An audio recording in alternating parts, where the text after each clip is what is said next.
3. SADE Natasha Jennings. 16-year-old Natasha Jennings lived in South California with her mother Tammy.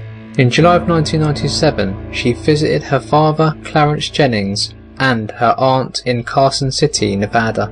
On the afternoon of July the 8th, she planned to meet with her dad after lunch with her aunt. When she didn't show up, Clarence called his sister and asked her to look for Natasha. She went upstairs looking for her and found Natasha dead in her bedroom. She was laying on the floor with a fan on top of her body. Her hair was damped as if she had just been bathed. 3 theories emerged regarding what may have caused her death. Although there were no obvious signs of trauma, investigators soon focused their attention on a young Carson City man named Chris, whom Natasha had become close with.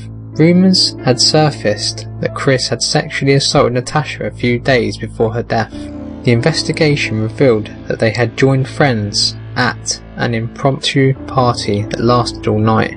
Those who had been drinking were invited to stay until morning before driving home. According to Ingrid Contard, who was Natasha's best friend from California, she received a call from Natasha the day after the party. She claimed that she had blacked out and that Chris had raped her that night. He was interrogated by police, but they did not believe that she was raped. The autopsy determined that she had not been sexually assaulted. Her mother, Tammy, began investigating the case and placed flyers throughout Carson City. While at a shopping centre, a woman met with her and claimed that she knew what happened to Natasha. According to her, Clarence was a drug informant for local law enforcement agencies.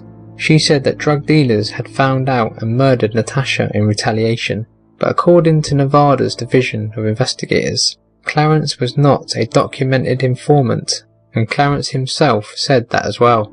Despite this, Tammy claimed that when she asked an investigator about it, he confirmed that Clarence was an informant. Investigators began to suspect that Natasha may have overdosed on drugs after they found a piece of plastic near her bedroom that had traces of cocaine on it. An examination of her body found traces of the drugs in Natasha's nose. Cyril Wecht examined the case. He believes that Natasha suffered from hypothermia after taking the drugs. He believed that she took a bath to cool down and died of a spasm while drying herself off. However, her mother claims that her daughter would never do drugs. Also, the medical examiner stated that no other traces of drugs were found in her system. Now the case is at a standstill, and although there are several theories as to what happened to Natasha, nothing can be confirmed. The exact details of her death have not been explained, and the case remains unsolved.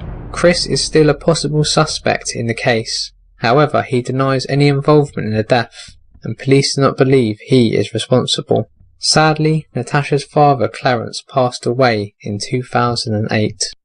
2. Jennifer Odom. On the afternoon of February 19th, 1993, 12-year-old Jennifer Odom got off of her school bus and vanished.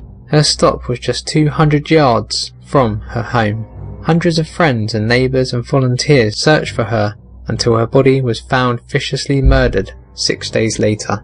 After a series of dead ends, the police called upon psychic Nancy Meyer 16 months after the murder to try and identify Jennifer's killers.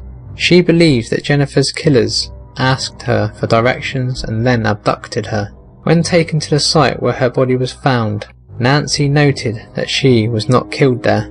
She accurately described some of Jennifer's belongings that were found nearby. She also pointed out that there were more of her belongings in a nearby area that had not yet been discovered.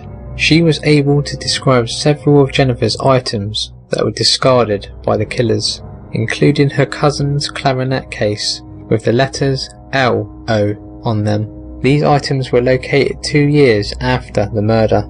She continues to give information about the killers in hopes of solving the case. Nancy believes Jennifer was murdered by 2 men, both muscular mechanics who work together. One of them may be a smoker and have a bad cough. The police have lifted fingerprints off her killers from a discarded book bag, but have not connected them to a suspect.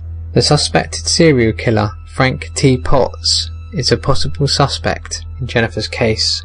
Convicted rapist and kidnapper Jeffrey Norman Crum Sr. has since been named a person of interest in Jennifer's murder. Familial DNA testing connected Crum Sr. to a kidnapping, sexual assault and attempted murder that occurred in January 1992 in nearby Pasco County. In April 2017, he was arrested and charged in that case. Authorities noted the similarities between the 1992 case and Jennifer's murder. Both victims were teenage girls abducted after getting off the school bus, taken to a remote field, raped, and left for dead. New testing is currently underway on evidence from Jennifer's case. However, Crum Sr. has not yet been charged in her murder. 1. Dorothea Irwin. In the early evening of September 12, 1983, 59-year-old Dorothea Irwin was brutally murdered in her home in Wyoming, Ohio. The prime suspect in her case is her own son, John Irwin, who vanished in 1986 and has used worthless credit cards in many of his scams. He is wanted for fraud and embezzlement and is also wanted for questioning in his mother's murder.